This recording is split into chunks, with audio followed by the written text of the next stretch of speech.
को भाराक्रांत करिवे ना। गोटे राज्यर जने राजा थे,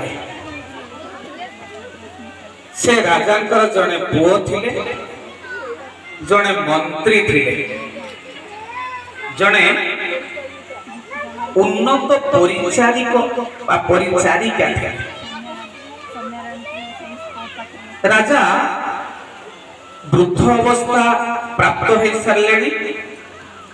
ये प्राप्त हवा भितरे राजा दिने कहले तमे समस्ते आस, पुओ को डाकिले, मंत्री को डाकिले, परिचारिका को डाकिले, कहले जेते मोर धन संपत्ति अछि तमे नब, किंतु गोटिए धन संपत्ति को मु तम भितरे भाग करबा को चाहूछि।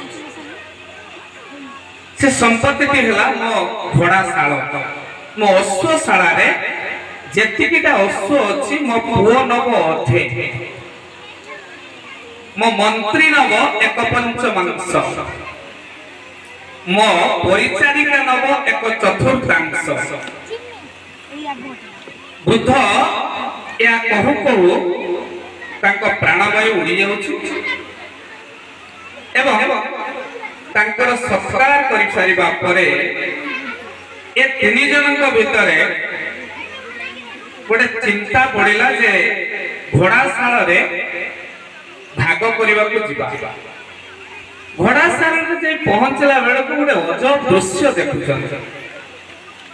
से अजब दृश्यटी हेला घोड़ाशाल रे जतिकिटा घोड़ा अछन से घोड़ा गुड़िक तार भाग छिंडुनी।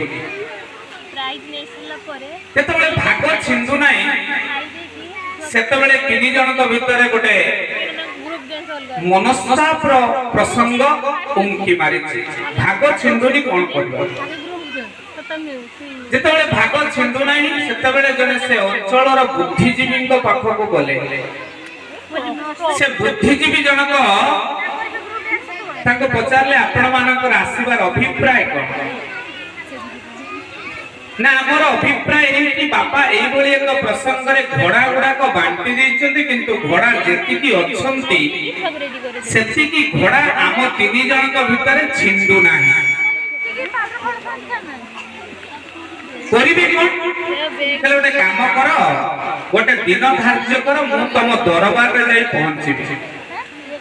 एकदा से बुद्धिजीवी जनक गोटे दिन धार्य होला एवं सेई दिन आसी दरबार रे पहुंचिले। दरबार रे पहुंचिले से मध्य गोटे घोड़ा रे आसे थांती। से घोड़ा चालक को कहिले, अरे अश्व चालक तो से घोड़ाटा को नहीं रखी दे कोठी ना तांको घोड़ाशाला भितरे समस्त संगे से थाउ।